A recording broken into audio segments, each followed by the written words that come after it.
Try mo na. How is it? How is it, babe?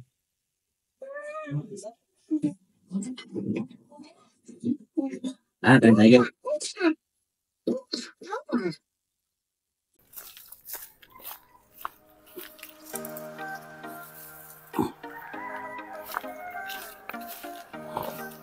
Kunin muna natin dyan.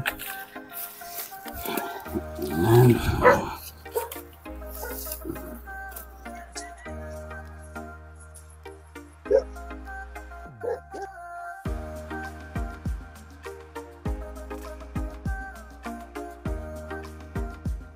Mas madali na lang kapag bibili na lang kayo online para hindi na kayo pero pwede naman kayong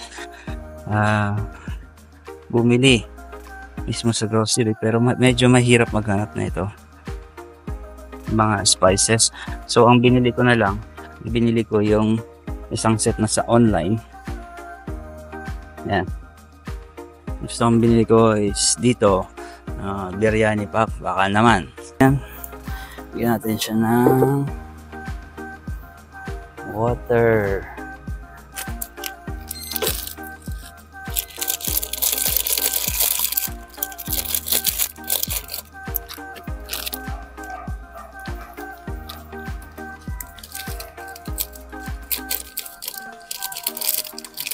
And then always remember na halu-haluin lang natin siya from time to time para hindi siya yung talagang maluto, kasi kailangan natin is half cook lang siya. Then tatakpan natin siya. Okay, so yan, from time to time hahaluin nyo lang to, alagaan nyo lang sa halo para hindi magdikit yung ilalim, no? Okay lang yan kahit malakas yung apoy. So, dito na tayo. Magkano na tayo ng mag-iwan na tayo ng sibuyas.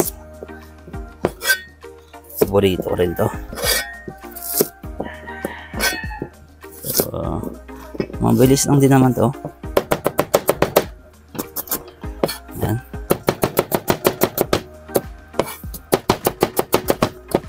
Titigil nyo.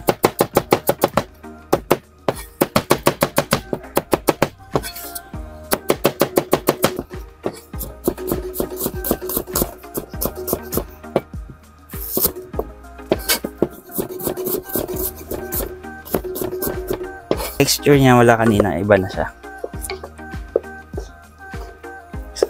Kaya sumasabog na rin yung aroma niya. Mabango talaga, mabango. Okay, takpan natin ulit. Okay, malapit na to. So, ayan.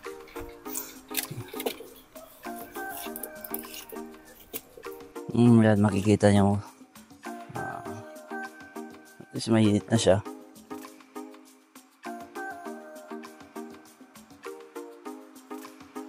Pwede natin siyang lagyan ng mantika. Sakto mantika lang.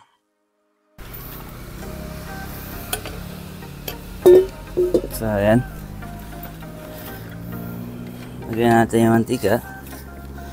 Then, pwede na rin natin lagay yung sibuyas.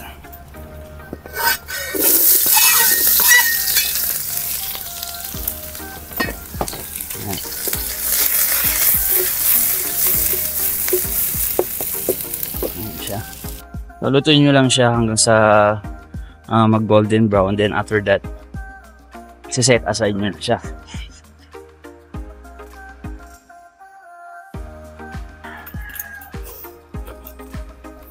So yun,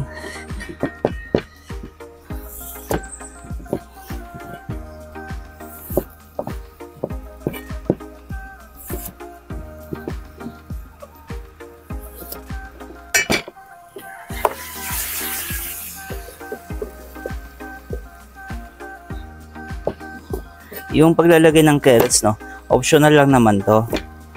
Kung gusto niyo siyang lagyan, pwede. Pero pag ayaw niyo lagyan, pwede rin naman. Pero para sa akin, mas masarap siya. Pag may keros at least.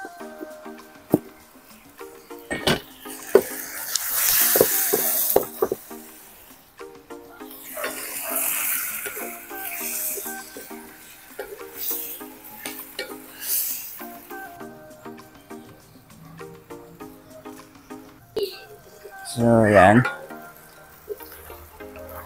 Medyo nagmantika na siya, konti na yung sabaw. Pwede na natin ilagay yung mga spices niya. And then, yung butter, pwede na rin natin siyang ihalo.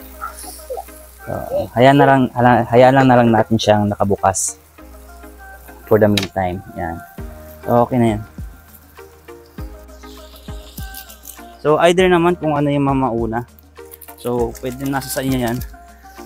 Paprika.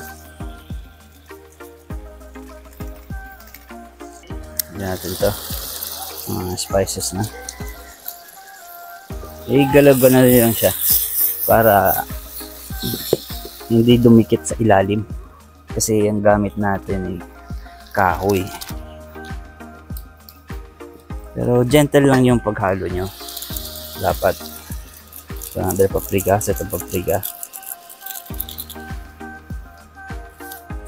So, yung masala, no?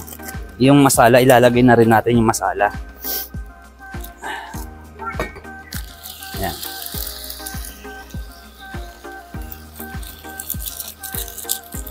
Wow, bango. Sarap.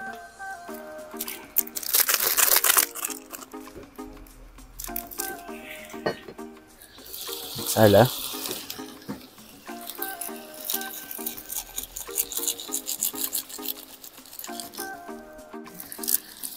Ayan. Yung parsley. Then, pwede na natin siyang haluin. Dahan-dahan lang kasi naluto na rin ito eh. Gentle lang yung paghalo ninyo para hindi naman madurog yung chicken. Ayan siya.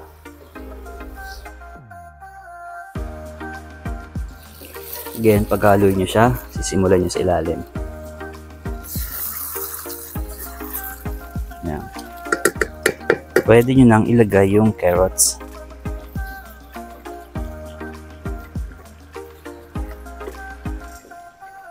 Yung paglalagay ng sili, no, optional lang to. Pero para sa akin, maglalagay ako ng mga ilang piraso lang. Para hindi naman ganun kanghang kasi hindi naman pare-pareho yung tolerance ng mga kasama natin kakain sa bahay. So, pwede na rin siguro. Ito, guys, ito, hindi masyadong maanghang to kasi dried na siya. Yan, pwede na yan.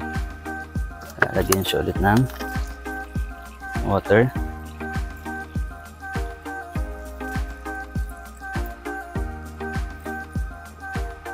And pwede na natin ilagay yung rice. Kasi kumukulo na yung niluluto natin. Pwede na siya. Half cook lang to yung rice. Kaya pag hinalo na natin siya sa niluluto natin, then tatakpan natin siya, magiging even na yung pagkaluto niya.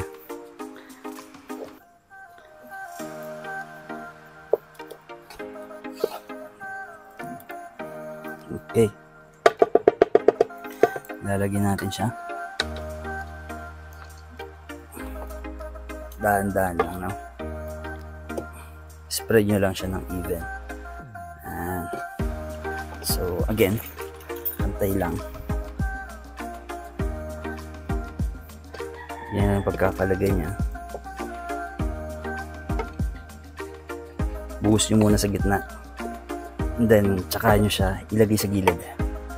Yan. Papantay nyo lang siya dito. Then yung apoy ninyo, huwag na masyadong lakasan. Okay na yung baga lang siya. Hindi na kailangan lagyan siya ng maraming kahoy.